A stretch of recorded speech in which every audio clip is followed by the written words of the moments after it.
Well, thank you. I want to thank Barbara and Wyatt, of course, for their incomparable hospitality.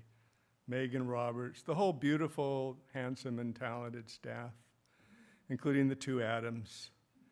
And in particular, Morris Manning, with whom I'm teaching this class, who is just one of the fantastic human beings on planet Earth. And our class is good too. I'm going to read new poems, less new poems, and not new poems. So it's going to have three parts. Once I heard Robert Bly begin a reading by saying, this reading will have three parts. Each will be an hour long. I think we'll be out of here by about 9.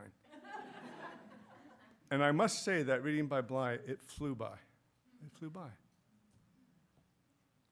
This is called The Way You Went. After the long leave-taking, your exit was abrupt. You kissed everybody at the party goodbye, twice, 3 times, so that we stopped telling you to hang on a little longer. Then, no one knew where you were gone. After so many farewells, we were sure you would stay. I've been working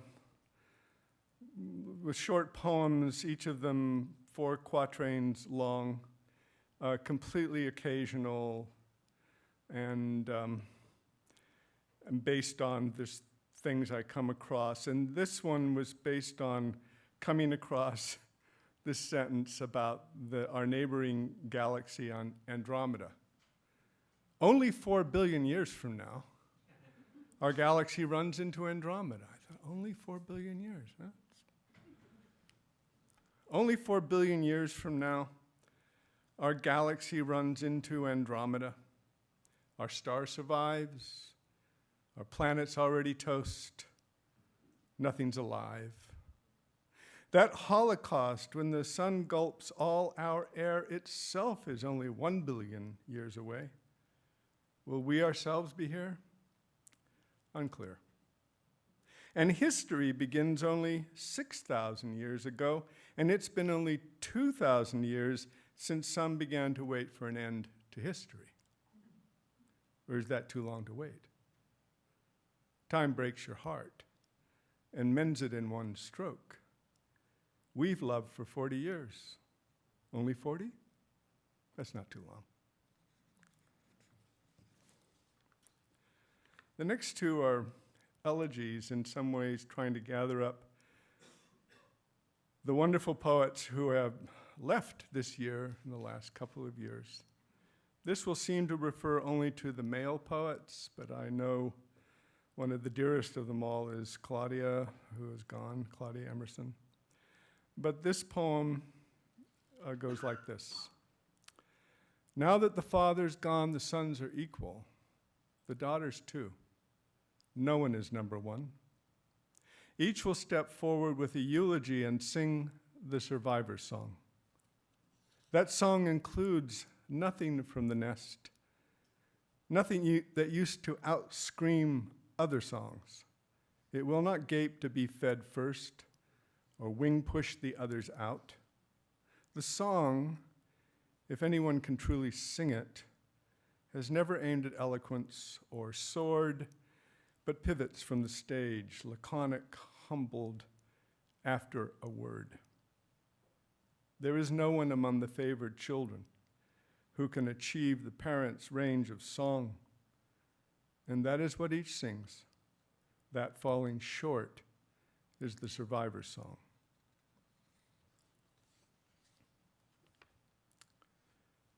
You were obstreperous. You were kind. Haughty and hectoring, mild and sweet.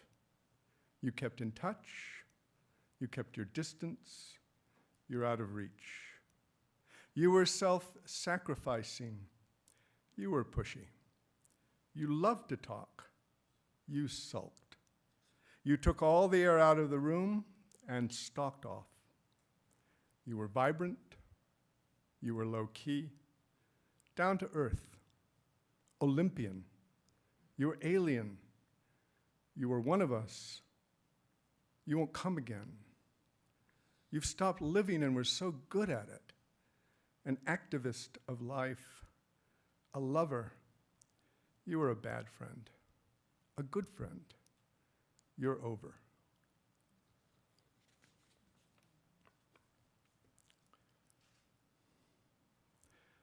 This is Blackout Good Friday night, and this is one of those things that on the most recent Good Friday, we had a blackout. And I thought, this is right. Blackout Good Friday night. Blackout Good Friday night, wind and sizzling dust crackling and draining, no light. Saplings lopped off. Old trees toppled on the enormous mandala of their roots. The friends of Jesus in their grief pit had no idea that they were only waiting. The gulf was rising underfoot. Living by candlelight, cursing the darkness, we are not lost, but only waiting, already fast asleep, when the lights come back on blazing. I'm reading the next poem for Melissa Range, wonderful poet, has a book coming out called Scriptorium.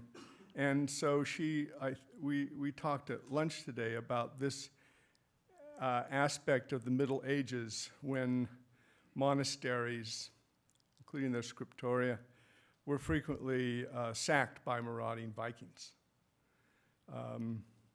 My wife and I traveled in the Outer Hebrides a couple of years ago, including the island of Ionia, which had a famous scriptorium, which Vikings sacked. Then they came back and became the monks. This is called the conversion of the Vikings. One year they're killing monks on eye-white beaches. The next they're setting up as lifeguards there. One year they plunder reliquary jewels. The next they're building churches for their plunder. And centuries ahead, a quiet life is enjoyed by landscape painters, their descendants, who peer out in a friendly way from shop doors, worried by weather that hangs on too long. What made them all repent? Some kind of magic that filled their sails or cured a fevered child? A spell that may have risen from that blood they spilled on beaches of crushed cockle shells. And now they burrow in like cuttlefish, wanting to be left alone by sea wrack and all those portents that they used to live by, kill by too. They met the faith of islands, and it seduced them.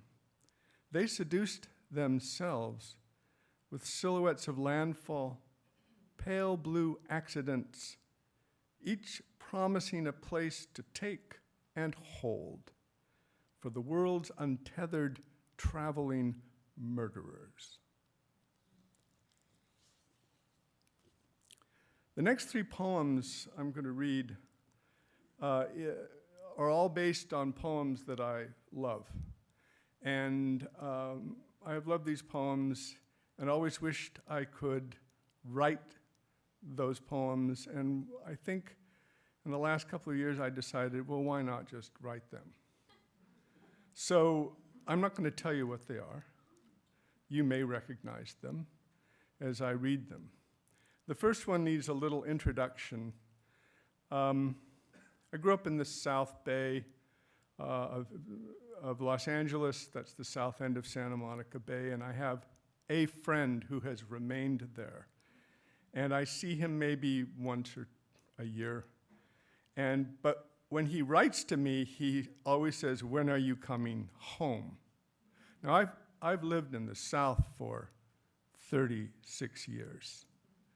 I left home when I was 18, but I still consider that my home, and he considers it my home.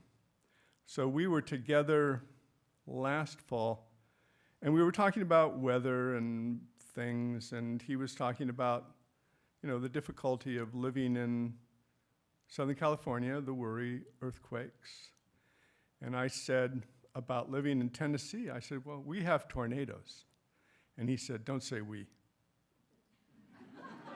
And so that made me think about, well, what is home?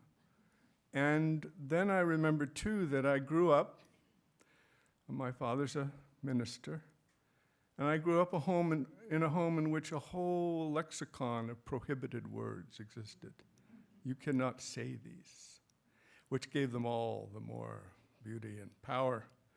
I'm going to mention some of these words because these were words that were particular to call it the dialect of the South Bay. So this is called a word from home. And the epigraph is, we have tornadoes, don't say we. If that is not your home, don't say we. If that is not your exile, don't say here. Don't say expatriate in your own country. Don't say I, re-entering the womb. Don't say home if that is not your home. All the words prohibited in childhood, bitchin', queer, stoked, jackass, Jesus Christ, though now permitted, sound like jingle bells. To hear them spoken in your former home sounds distantly familiar. Yes, that word. Yes, I remember that word. And who used it? Don't use that word if you're not one who used it. Although listening to the driver in the shuttle taking you to the rental car, you may relish the memory of your dialect, a way you never spoke, but wished you could. He's your age and grew up here after you left. When are you coming home? But aren't you home? The steadfast friend is waiting for you there, and you say you are home, and no, you're not. You've made a home out of necessity, and look back at the place where you were home when others, your parents, planted you among them. When are you coming back home again? It's all so sentimental and the truth. And now you're traveling along its arteries, and whether as familiar as your taste buds, the whole place, finding out your gaping mouth as soon as you remember how the air feels, tastes, smells, glides along your scalp, and hear your own cry of recognition, my Lord, I'm home. This is my home. And now it's funneling down into your dream life. That is where home is now. A lit up country laid out inside the sleep inside your head.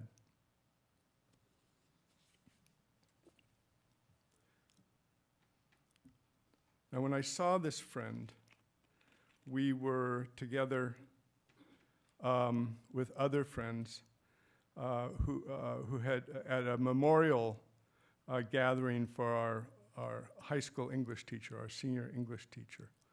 And this describes a moment when we are sitting together after that memorial and about to go our separate ways. This is called No Child.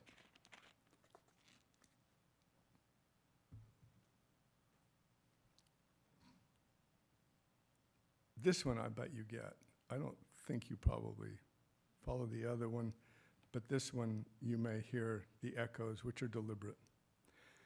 We sat together at the summer's end, all of us in our 60s, afternoon gliding down into evening on the mountains, we four around a metal table on the pavement, eating tortilla chips and guacamole, one of us getting a lecture on green salsa. On the street, a main drag in a minor beach town, a couple went by, walking fat, tired bikes, the kind for riding through beach sand, and laughed when one of us asked if they'd had a good ride. The four of us were saying our goodbyes. The light, dry air was inclining to a chill. The pale blue sky was like a half dome cut by crests of coastal mountains, olive and gold, and shadows invited us to lean together as evening followed into the Pacific. We listened to the kindergarten teacher. With memories returning from 60 years, we sat grown quiet at the thought of children, boys especially. 3 of us were old men, denied the former simple socialization we'd known, who now must labor not to be a child, boy or girl.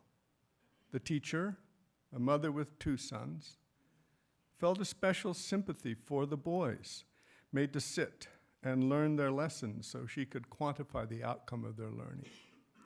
Think of yourselves at that age, she said to us. They're not allowed to be little boys anymore. I thought of us at that age, and later, at ages when we could choose to love, befriend, wound, vandalize, restore. The little boys in sneakers, squeaking, stealthy, kicking shoes off, breaking into a run out into surf and breasting waves, large or mean-spirited, but growing up all right. Solid citizens now, and trying to imagine boyhood over again. I think each of us caught a fading glimpse, glassy, gray, denser than it appeared, of that life evaporating with a wisp of salt. And the teacher, looking around the table at us and into us, like tide pools at low tide, shook her head. She'd been a girl with us, and smiling said, "Yes, I remember you."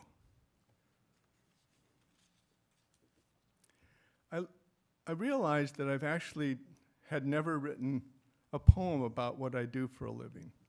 And what I do for a living is get up, usually in front of a bunch of undergraduates, and talk to them about a poem, and sort of follow sometimes tangents, distractions. And so I thought I would write a poem about that, what I do. This is called The Whippoorwill. Stopped in mid-lecture once, I said, I'd heard a whippoorwill the night before, bringing the bird feeders in to save them from raccoons. The rhythmic repetition of the 3-part call, supposedly the bird's name in English, talking about a poem I didn't fully understand, but thought I fully understood.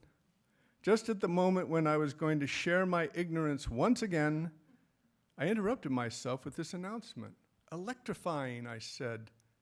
But what does that mean? To have heard the call, then checked it against a brief recording online, and though it wasn't note perfect, it was close enough for me to listen nightly afterwards, unrepeated. Still it echoed out of the leaf-blanked evening and the clouds of trees topped with a few stars. And then as I did return to my lecture, what was the poem? I remembered the extravagant couple coming from the beach at Pula in Sardinia to a crowded little bar and ordering coffee, magnificent in their skimpy swimsuits, watches emblazoned on their wrists, stepped out of a Fellini movie like Marcello Mastroianni and Anita Ekberg, a pair of golden beasts among us dwarves, handed their espressos, they exited into memory. And it was in memory that I saw clearly in an instant the seams of their mortality. At that instant, all smoothed in the amber skin of recollection, a visible line palely down his breastbone, a starlight shadow at the base of her throat. Of course, it was Ode to a Nightingale. When I told the man where I buy birdseed what I heard, he looked impressed. A whippoorwill, unusual, then turned on a recording of a screech owl. Now I suspect that everything I've said about such creatures, night birds, spectacular human bodies, elusive poems, everything, is probably wrong in some wonderful nagging way that won't be solved in this life. Thank God. So I'm going to read, I have a book coming out in January. It is called The Heronry. A heronry, I'll explain to you when I get to the title poem. The Heronry, and I'm going to read part 1 of the heronry, which is mainly short poems about creatures and things. And the first poem is called Ruby-Throated Moses.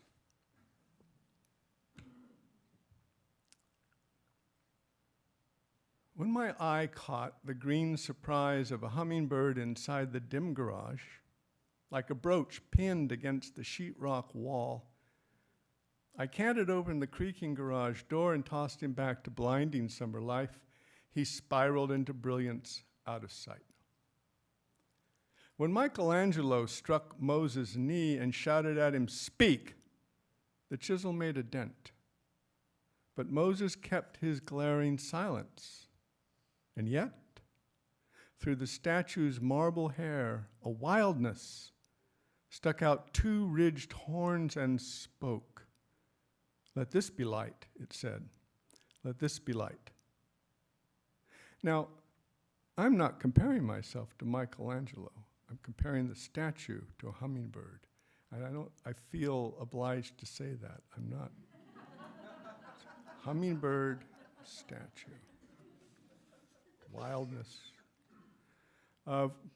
We currently live on a cul-de-sac, and which is like a little village sometimes, and the house we lived on previously was on a cul-de-sac, which was similar. This is called cul-de-sac idle. The flycatcher feeds its young a lightning bug frantically blinking. The trees forget the hurricane as they stand still for days. The defibrillator sleeps in a lump under our neighbor's shirt pocket. The flycatcher snagging its prey squirms like a trout in midair. The dogwoods this spring blew all their savings on taffeta. The cardiac muscle fibers shudder like untimed pistons. The flycatcher's beak is a leggy mouthful of bent pins. The poplars go first, brown bagging their leaves one by one. One false move and the defibrillator kicks like a hoof. There are words that stop and start: starlight, sunlight, moonlight. Verbs like the motion of thought, nouns like dreams and daydreams, and the end of the world, and the end of the end, right here.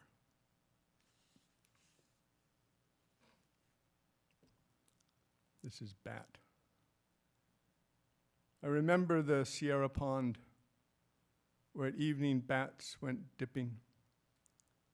Pilgrims with sharp chins dipping to holy water, preying on mosquitoes as if praying. I watched them, envying their purpose, wanting at 20 some purpose, snapping the hatchling as it rises, skim the darkness as it rises. I wanted that perfected arc, hunting life along an arc both creature and creator. What is it now about the creature, appearing at a sudden angle, wavering through dusk, angel of hunger at the night's rim like a card flicked at a hat brim? Now I read it like an icon blinking on a screen. And can something there that's meaningful, a little void that's never full. My wife and I have a friend we went to college with who's a scientist, and she keeps, well, the poem will explain this. She has an azalea by her front door in Seattle that is a reminder of her beginning her days as a scientist, and it reminds her of what that was about. It's just called Catch and Release.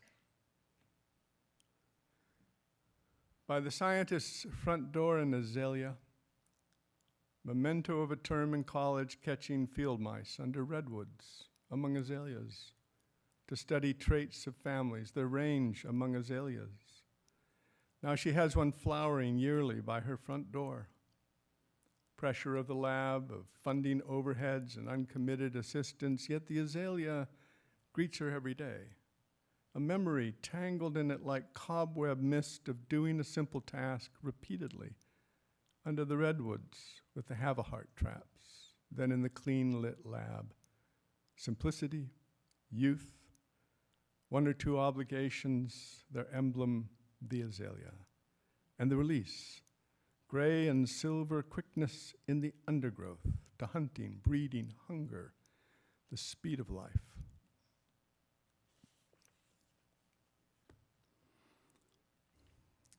Amy brought me a gift back from Colorado a few years ago, which is described here. It's a fossilized beech leaf from the Eocene era. And I'll tell you something about the significance of the number of years it's held there, been there. Eocene beech leaf. This ghost, filled in with stone for flesh, with spine and delicate ribs legible, and a fragment of the fragile blade chipped off, this leaf, imprinted on a page of shale, all the more tender for its injury, for 40 million years has held its place. Startling in a way to see so far back, as if we'd found between leaves of a book a picture of ourselves from much younger days, and remembered nearly everything about it, except just why we'd put it there. Now, we've been married for over 40 years, not 40 million years, but when I wrote this, was about the time I wrote the other poem that I read earlier. This is called Then Saw the Problem. I have a number of short poems I think of as half sonnets. They're 7 lines long. They have a little rule in which they do one little thing. They repeat one word at the end of the line twice. And it's as if they perhaps occur before the turn in the sonnet, or maybe not. This is called Then Saw the Problem. How do you turn into a flower of the field? The lily clothed to make Solomon rue his glory. What leap takes off from here towards evolution, pointing the way to the pearly everlasting? Eons made the flower, and flowers have their agendas, whatever the population of the field. More than a lifetime to construct that airport.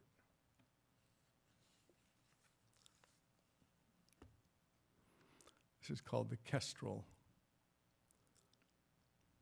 And it's about an American kestrel, little falcon-like bird.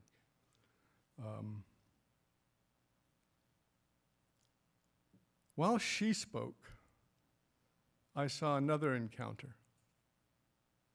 And then she said, there was the drowning heron who called to her from the white water, and another time the owl in daylight who flew past her window more than once, the bear who loped through her camp when her dad died, the cloudless sky over her mother's burial plot where 2 vapor trails suddenly crisscrossed. She would not let me go without another word, another anecdote. Nothing escaped her hunt for meaning. And the kestrel swooped from the treetop, struck the moth, and looked me in the eye. I have to think about that, the moth. This is called Expected.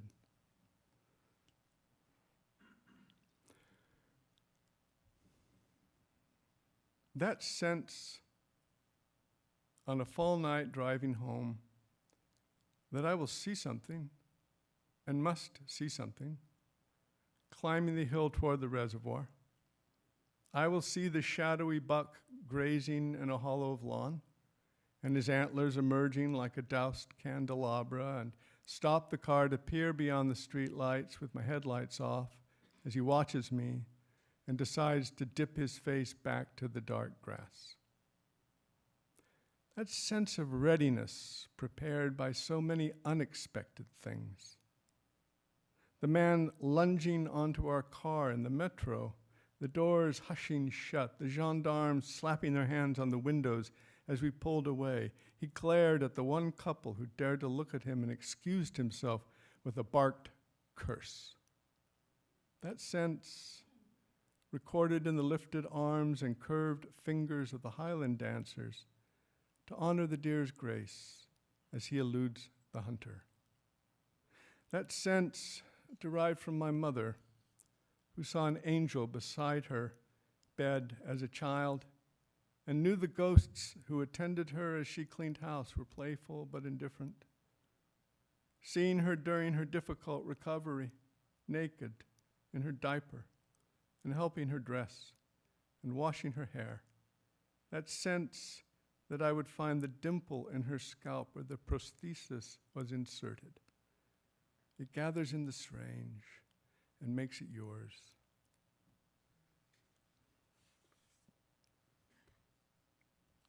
This is another little half sonnet, Spell for Encanto Creek. Tall blades of tufted grasses keep on flowing. Towies like good ideas keep on flowing. Pooled water, black in shadow, green in sunshine, with wild olives bending down to drink. Those figures coming daily to the bridge to look at their two shadows on your surface. Keep them returning.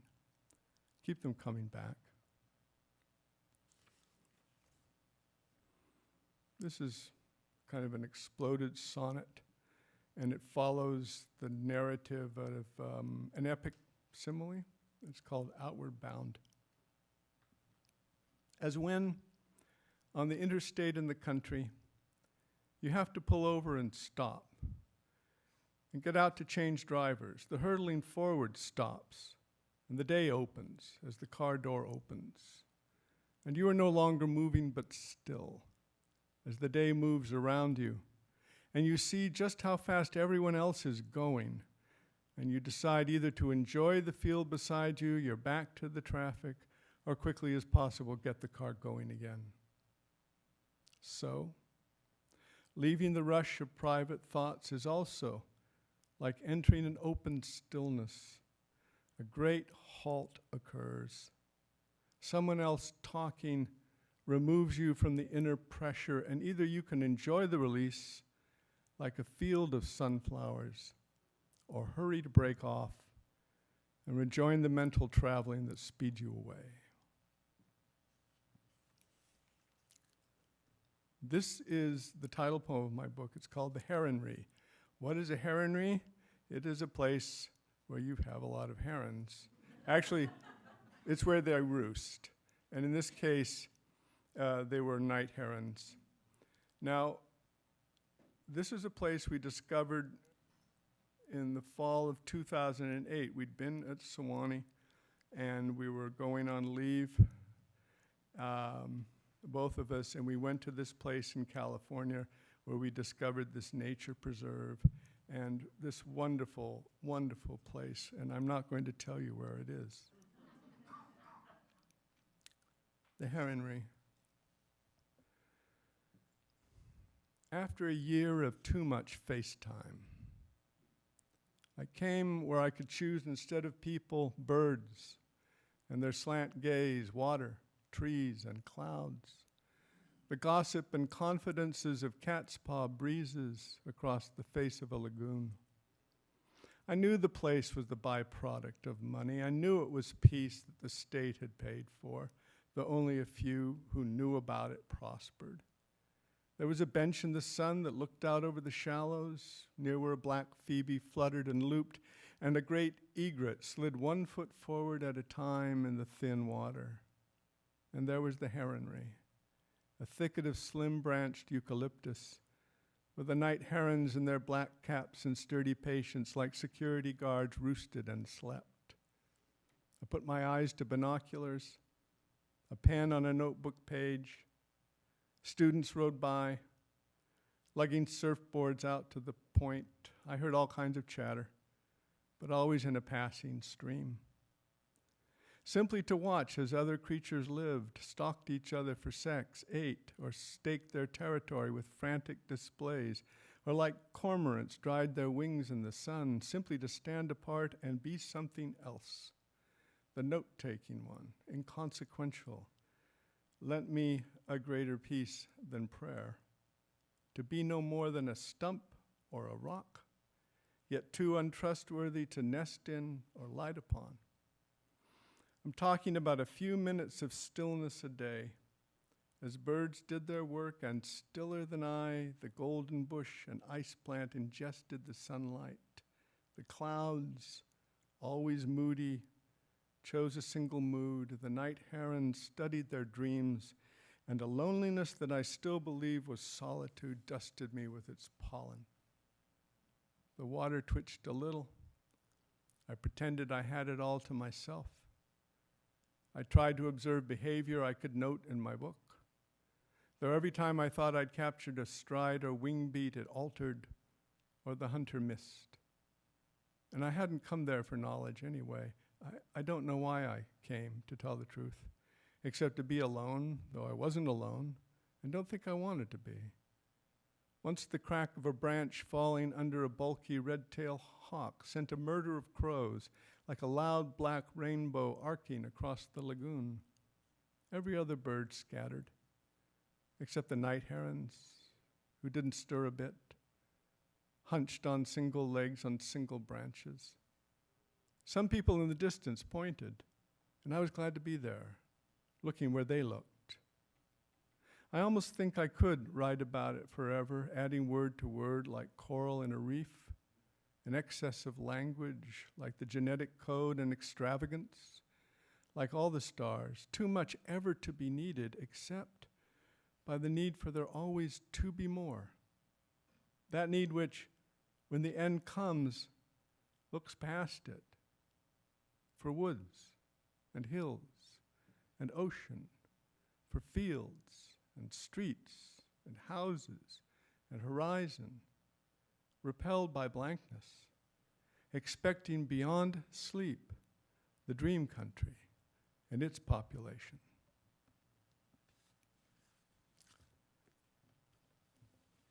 So I'm going to read some poems from Bonefires, my new and selected poems, and I'm going to read just a few things.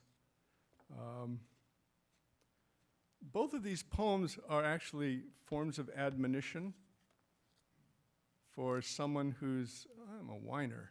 I'm just a whiner and often dissatisfied, and I need to remind myself, or be reminded, what matters. So one of my reminders is to think about George Herbert. And I'm going to talk about a poem by George Herbert on Wednesday. Who is wise enough today to be George Herbert? Who, though he lost his temper, could remain tractable to a loving, patient voice, washing his parishioners' feet as the caller chafed and softened, writing his fastidious verses like the coffin-shaped stones of his century, decked with skulls and propped in churchyard corners. Death, a puddle of dust, drew under his door, like talcum powder, clinging to his shoes, and love, whose board he hammered with his fist, drew him in and offered him its meat, that ambiguous, unambiguous word. George Herbert was wise enough to sit and clean his plate. And I have to find this other poem. This is actually a sonnet. I think it's a sonnet. Seems to be. This is 14 lines. They rhyme in a particular way. This is called After Disappointment. And I'll read one more poem after this. To lie in your child's bed when she is gone is calming as anything I know. To fall asleep, her books arranged above your head, is to admit that you have never been so tired, so enchanted by the spell of your grown body.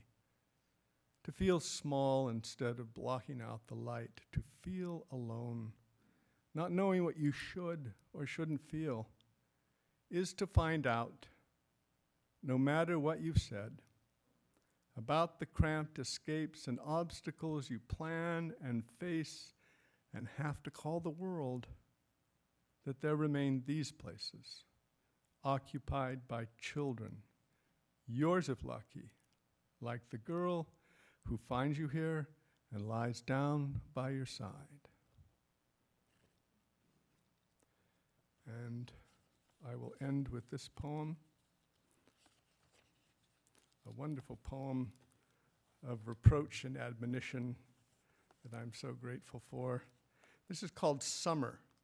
Now, the poem begins at the end of a bad year.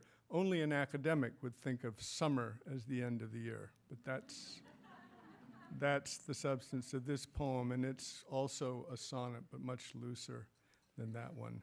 And thank you very much. With this poem, I will say goodbye. Summer.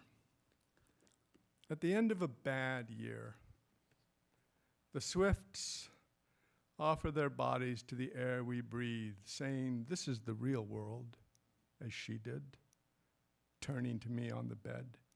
"This is the real world." And on the eve of another uncertainty, the fireflies cover their lamps, their blazing codes, sinking with us to sleep echo. This is the real world. This is the real world. And as the dogwoods forfeit their beauty, and August ignites its first leaf, there is consolation in knowing that this is the real world. For she was naked, and I believed her.